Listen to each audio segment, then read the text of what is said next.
Music.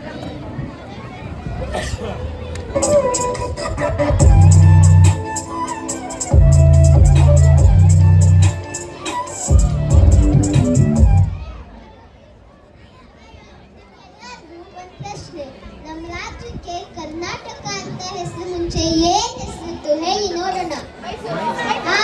Mysuru. ನಮ್ಮ ಮೈಸೂರಿನ famous sweet Mysuru ಪಾಕ್ಗೆ ಹುಟ್ಟಿದ್ದು ಒಂದು ಕಥೆ ಇದೆ. ಏನಂದ್ರೆ ನಾಲ್ವಡಿ ಕೃಷ್ಣರಾಜ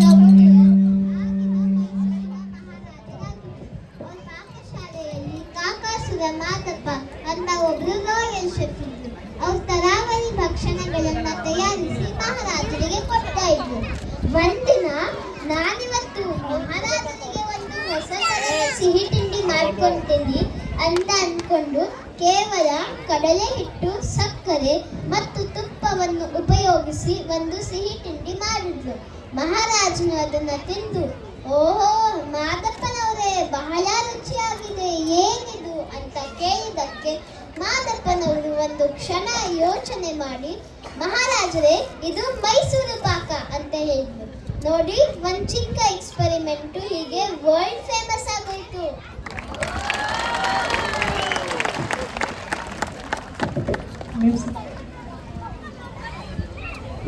ಮ್ಯೂಸಿಕ್.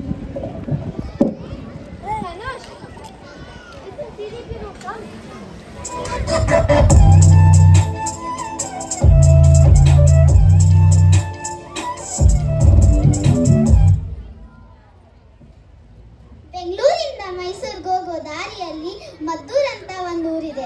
ಅಲ್ಲಿನ ಮದ್ದೂರ್ ವಡೆ ತುಂಬಾ ಫೇಮಸ್ ಅಲ್ವಾ. ಈ ಮದ್ದೂರ್ ವಡೆ ಹುಟ್ಟಿದ್ದಕ್ಕೂ ಒಂದು ಕತೆ ಇದೆ.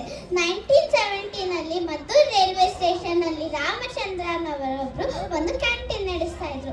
ಅಲ್ಲಿ ಇಡ್ಲಿ, ಈರುಳ್ಳಿ ಪಕೋಡಗಳನ್ನು ಮಾಡ್ತಾ ಇದ್ರು. ಪ್ಯಾಸೆಂಜರ್ಸ್ ಎಲ್ಲ ಬಂದು ತಿಂಡಿ ತಿಂತಾ ಇದ್ರು. ಒಂದಿನ 10 ಗಂಟೆಗೆ ಬರ್ಬೇಕಾಗಿರೋ ಟ್ರೈನು ತುಂಬಾ ಮುಂಚೆ ಬಂದು ನಿಂತ್ಕೊಂಡ್ಬಿಡ್ತು. ರಾಮಚಂದ್ರರಿಗೆ ಒಂದು ಸ್ವಲ್ಪ ಟೆನ್ಷನ್ ಆಯ್ತು. ಪಕೋಡಗಳಿಂದ ರೆಡಿ ಆಗಿಲ್ಲ, ಇವಾಗ ಮಾಡ್ತಾ ಕೂತ್ಕೊಂಡ್ರೆ ಟೈಮ್ ಆಗುತ್ತೆ, ಕಸ್ಟಮರ್ಸ್ ವೇಟ್ ಮಾಡಲ್ಲ, ಇವಾಗ ಏನ್ ಮಾಡೋದು ಅಂತ ಯೋಚನೆ ಮಾಡ್ಬೇಕು. ಒಂದು ಐಡಿಯಾ ಬಂತು. ಪಕೋಡ ಹಿಟ್ಟನ್ನ ತಗೊಂಡು 2 ಕೈ ಮಧ್ಯ ಇಟ್ಟು ತಟ್ಟಿ ಎಣ್ಣೆಯಲ್ಲಿ ಕರೆದು ವಡೆ ತರ ಮಾಡಿದ್ರು. ಈ ವಡೆನ ತಿಂದವರೆಲ್ಲ ತುಂಬಾ ಇಷ್ಟಪಟ್ರು, ಟೀಚರ್ಸ್ ಕೂಡ ಇಷ್ಟಪಟ್ರು. ಆಮೇಲೆ ಜನರೇ ಇದಕ್ಕೆ ಮದ್ದೂರ್ ವಡೆ ಅಂತ ಹೇಳಿ ಫೇಮಸ್ ಮಾಡಿಬಿಟ್ರು.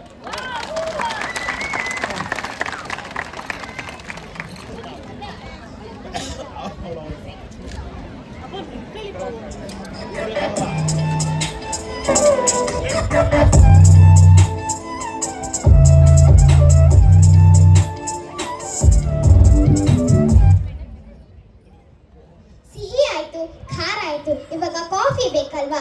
ನಮ್ಮ ಕನ್ನಡಿಗರಿಗೆ ಕಾಫಿ ಅಂದರೆ ಎಷ್ಟಿಷ್ಟನೋ ಅಷ್ಟೇ ಹೆಮ್ಮೆ ವಿಷಯ ಕೂಡ. ಯಾಕೆಂದರೆ ನಮ್ಮ ಭಾರತದ ಮೊಟ್ಟ ಮೊದಲನೆಯ ಕಾಫಿ ಪ್ಲಾಂಟೇಶನ್ಸ್ ಆಗಿದೆ ನಮ್ಮ ಚಿಕ್ಕಮಗಳೂರಿನಲ್ಲಿ.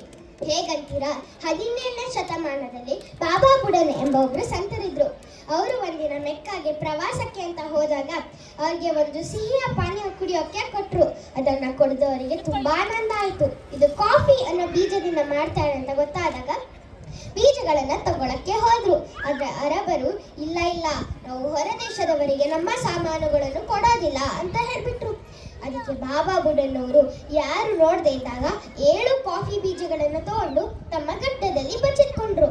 ಚಿಕ್ಕಮಗಳೂರಿಗೆ ಬಂದ್ಮೇಲೆ ಅವರ ಕುಟೀರದ ತೋಟದಲ್ಲಿ ಬಿತ್ತಿದ್ರು. ಈಗ ನೋಡಿದ್ರ ಚಿಕ್ಕಮಗಳೂರಿನ ಕಾಫಿ ಪ್ಲಾಂಟೇಶನ್ಸ್ ಎಷ್ಟು ವರ್ಲ್ಡ್ ಫೇಮಸ್.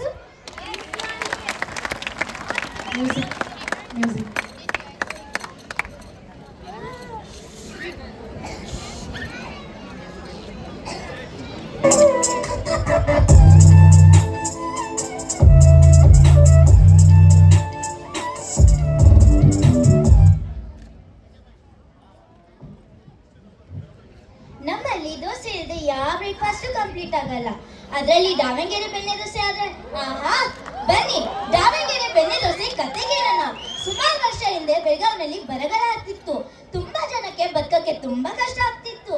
ಅದರಲ್ಲಿ ಚೆನ್ನಮ್ಮ ಅಂತ ಒಬ್ರು ದಾವಣಗೆರೆಗೆ ವಲಸೆ ಬಂದ್ರು. ದಿನಾಂತನ ನೆಂದ್ರೆ ಡ್ರಾಮಾ ಕಂಪನಿ ಮುಂದೆ ಸಂಜೆ 7 ಗಂಟೆಯಿಂದ ಬೆಳಿಗ್ಗೆ 7 ಗಂಟೆ ತನಕ ತುಪ್ಪದ ರಾಗಿ ದೋಸೆ ಮಾಡಿ ಮಾರ್ತಿದ್ರು. ಇದು ಎಲ್ಲರಿಗೂ ಇಷ್ಟ ಆಗ್ತಿತ್ತು ಮತ್ತೆ ತುಂಬಾ ಫೇಮಸ್ ಆಗಿತ್ತು. ಸ್ವಲ್ಪ ವರ್ಷ ಆದ್ಮೇಲೆ ಚೆನ್ನಮ್ಮ ಅವರ ವ್ಯಾಪಾರವನ್ನು ಅವರ ಮಕ್ಕಳಿಗೆ ವಹಿಸಿದರು. ಅವ್ರ ಮಕ್ಳು ಏನ್ ಮಾಡಿದ್ರಂದ್ರೆ ತುಪ್ಪದ ಬದಲ ಬದಲಾಗಿ ಬೆಣ್ಣೆ ಮತ್ತೆ ರಾಗಿ ಬದಲಾಗಿ ಅಕ್ಕಿ ಮತ್ತೆ ಉದ್ದಿನ ಬೇಳೆ ಹಾಕಿ ದೋಸೆ ಮಾಡಿದ್ರು. ಇದಕ್ಕೆ ಬೆಣ್ಣೆ ದೋಸೆ ಅಂತ ಹೆಸರಿಟ್ರು. ಇದನ್ನು ತುಂಬಾ ಫೇಮಸ್ ಆಯಿತು. ಈ ದೋಸೆನ ಸೌದೆ ಒಲೆ ಮೇಲೆ ತಯಾರಿಸುತ್ತಾರೆ. ಇದರಿಂದ ಆ ದೋಸೆಗೆ ವಿಶಿಷ್ಟವಾದ ರುಚಿ. ಅದಕ್ಕೆ ದಾವಣಗೆರೆ ಬೆಣ್ಣೆ ದೋಸೆ ಎಲ್ಲ ದೋಸೆಗಿಂತ ಇನ್ನೂ ಸ್ಪೆಷಲ್ಲು. ಮ್ಯೂಸಿಕ್.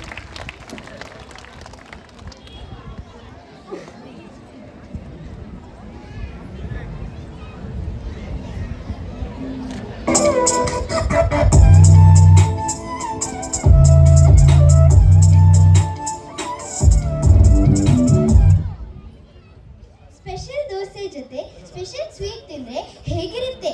ಬಳ್ಳಾರಿನಲ್ಲಿ ಸೈಕಲ್ ಕೋ ಅಂತ ಮಾಡ್ತಾರೆ ಗೊತ್ತಾ? ಇದಕ್ಕೆ ಎಮ್ಮೆ ಹಾಲನ್ನು ಉಪಯೋಗಿಸ್ತಾರೆ. ಈ ಎಮ್ಮೆ ಹಾಲನ್ನು 3 ರಿಂದ 4 ಗಂಟೆವರೆಗೂ ಕುದಿಸಿ ಅದಕ್ಕೆ ಸಕ್ಕರೆ ಬೆರೆಸಿ ಇನ್ನೂ ಕುದಿಸ್ತಾರೆ. ಅವಾಗ ಇದು ಕಂದು ಬಣ್ಣದ ಖೋವಾ ಆಗಿ ತಯಾರಾಗತ್ತೆ. ಈ ಖೋವಾವನ್ನು ತಾಮ್ರದ ಪಾತ್ರೆಯಲ್ಲಿ ತುಂಬಿ ಸೈಕಲ್ ಮೇಲಿಟ್ಟು ಗ್ರಾಹಕ ಬರೋ ಜಾಗಕ್ಕೆ ಓಡಿಸ್ಕೊಂಡು ತಗೊಂಡ್ಬರ್ತಾರೆ. ಅದಕ್ಕೆ ಇದರ ಹೆಸರು ಸೈಕಲ್ ಖೋವಾ ಅಂತ ಆಗಿರೋದು. ಈ ಖೋವಾ ತಿನ್ನಕ್ಕೆ ಸಾಲು ಮರದ ಎಲೆ ಮೇಲೆ ಹಾಕಿ ಕೊಡ್ತಾರೆ. ಇತ್ತೀಚೆಗಂತೂ ಸೈಕಲ್ ಖೋವಾ ಫೇಮಸ್ ಆಗ್ತಾ ಇದೆ. ಮದುವೆಗೆ ಬೇರೆ ಫಂಕ್ಷನ್ಸಿಗೆಲ್ಲ ಇದರ ಬೇಡಿಕೆ ಹೆಚ್ಚಾಗ್ತಾ ಇದೆ. ಓಹೋ, ನೋಡಿದ್ರಾ?